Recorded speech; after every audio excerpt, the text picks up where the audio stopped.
Economic reforms in India का लेकर आई हूँ पीपीटी। इसमें हम डिटेल में एक बार को इकोनॉमिक रिफॉर्म्स के बारे में पढ़ेंगे कि किस तरह से, और एग्जाम्पल लेकर चलेंगे कि इकोनॉमिक रिफॉर्म्स में क्या हुआ था। हम जानते हैं कि इकोनॉमिक रिफॉर्म्स को liberalisation, privatisation and globalisation India के नाम से हम बहुत अच्छे से इसको एक्सप्लेन कर चुके हैं। तो इसके बारे में हम देखेंगे कि किस तरह से इकोनॉमिक रिफॉर्म्स हुए थे।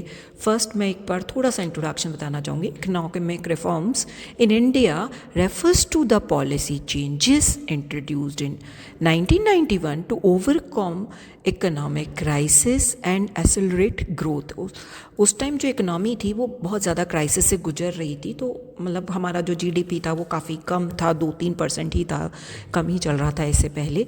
उसको ओवरकम करने के लिए और इकोनॉमिक क्राइसिस को हटाने के लिए, ग्रोथ को बढ़ाने के लिए इसको लाया गया था। These reforms were also known as LPG.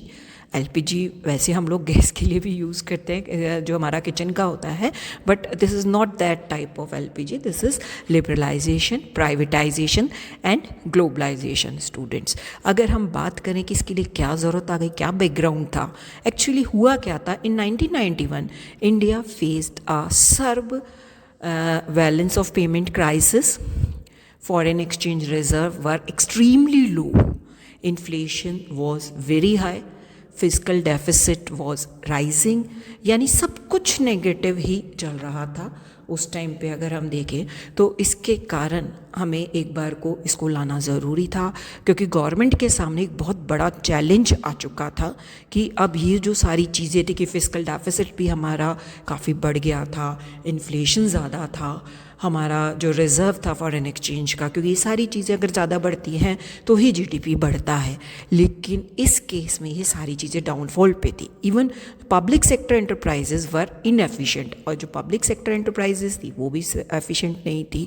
तो इस केस में करना ज़रूरी था। First we will discuss liberalisation. Liberalisation basically अगर हम देखते हैं तो liberalisation means removal of excess government control over economic activity, यानी जितनी गवर्नमेंट एक्टिविटीज़ हैं उनमें गवर्नमेंट का कंट्रोल कम से कम होना चाहिए, और जहाँ तक हो सके, जहाँ मतलब करप्शन चल रहा है वहाँ पे एक बार को उसको कम कर देना चाहिए, क्योंकि प्राइवेट सेक्टर में ही ग्रोथ होती है, तो ज़रूरी था। For example abolition of industrial licensing system था, रिडक्शन इन इम्पोर्ट ड्यूटीज़ था, फ्रीडम टू एक्सपेंड प्रोडक्शन था, simplification of rules and procedures था। इन सब एरियाज़ में हमें सारा देखना था।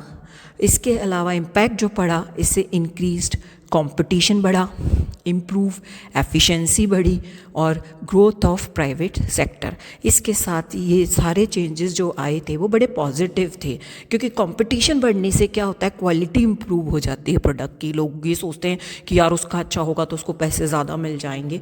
इसलिए फर्स्ट जो इम्पैक्ट था बड़ा अच्छा था, मतलब तीनों ही बहुत अच्छे हैं। इम्प्रूव्ड एफिशिएंसी, क्योंकि अगर कंपटीशन बढ़ता है तो मैंने बताया था आपको कि एफिशिएंसी लोग इम्प्रूव करना शुरू कर देते हैं।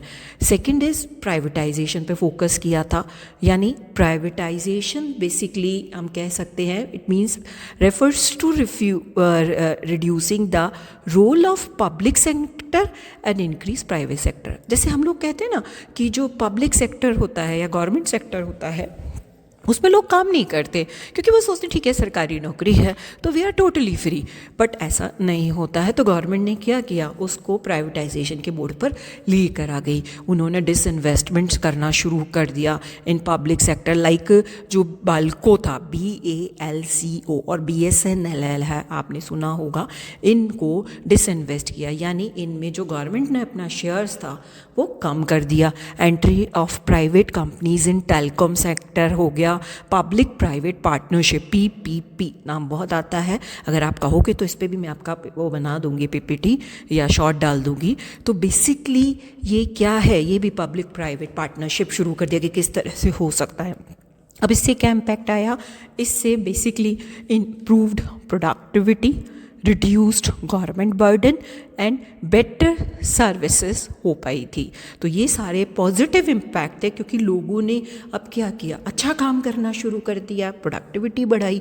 ठीक है, अब नेक्स्ट आते हैं हम ग्लोबलाइजेशन, क्योंकि LPG लिबरलाइजेशन हमने पढ़ लिया, प्राइवेटाइजेशन हमने पढ़ लिया। Now what is globalisation? जैसे ग्लोब होता है, ग्लोब यानी पूरे हमने ग्लोब को अपने उस पर रख लिया, यूनिवर्स को रख लिया, यानी globalisation is integration of Indian economy with the world economy.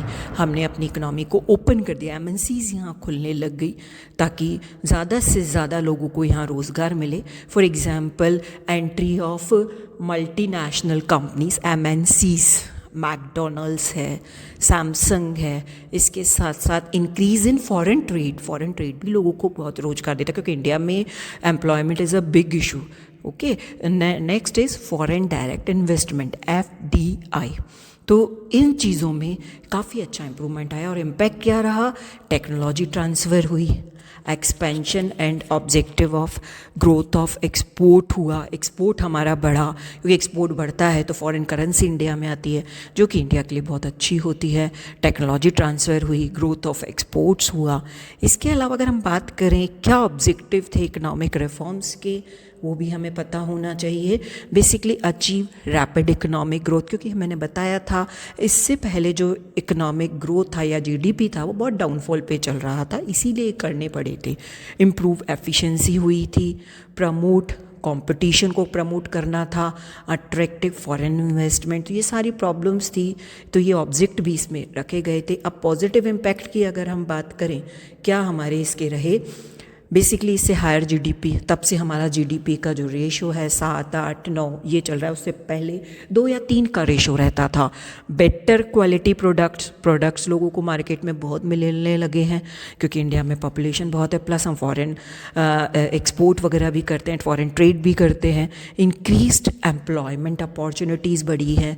भाई इंडिया में मैंने बताया ना अनएम्प्लॉयमेंट बहुत ज़्यादा है, तो इससे एम्प्लॉयमेंट अपॉर्चुनिटीज़ बढ़ी। इम्प्रूव्ड स्टैंडर्ड ऑफ लिविंग, आपने देखा होगा IT सेक्टर आने के बाद लोगों का जो लिविंग स्टैंडर्ड है वो काफ़ी, क्योंकि उसमें अच्छी सैलरी पे होती है।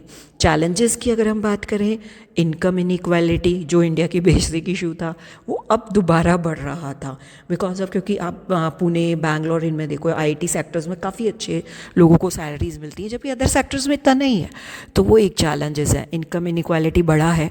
प्रेशर ऑन स्मॉल इंडस्ट्रीज़ है, इससे जो छोटे छोटे स्टार्टअप्स हैं या छोटी इंडस्ट्रीज़ उन पर प्रेशर आया, उनको क्वालिटी देनी पड़ती है, अच्छा भी है बट वो ग्रो नहीं कर पाते। जॉब इनसिक्योरिटीज़ की, अब इस जॉब की इनसिक्योरिटीज़ भी बढ़ने लगे, क्योंकि हर चीज़ के पॉजिटिव और नेगेटिव एस्पेक्ट होते हैं। फाइनली अगर हम देखें तो अगर हम बात करें इसकी, तो कंक्लूजन यही निकलता है कि economic reforms transform in India into a fast growing and global connected economy. Despite challenges, LPG reform played a crucial role in India's economic development. क्योंकि इससे क्या हुआ, इंडियन इकोनॉमी ट्रांसफॉर्म तो हुई है, हम फास्ट ग्रोइंग इसमें आ गए। सोचो आपका GDP जहाँ 2-3% हो और बढ़ के एकदम से इतना ज़्यादा हो जाए, तो वो भी एक अच्छा वो है। बट कुछ चैलेंजेस देखो, प्लस माइनस सब जगह होता है, कुछ पॉजिटिव एस्पेक्ट कुछ उन पर, लेकिन फाइनली देखा जाए तो इकोनॉमी ने ग्रो किया है।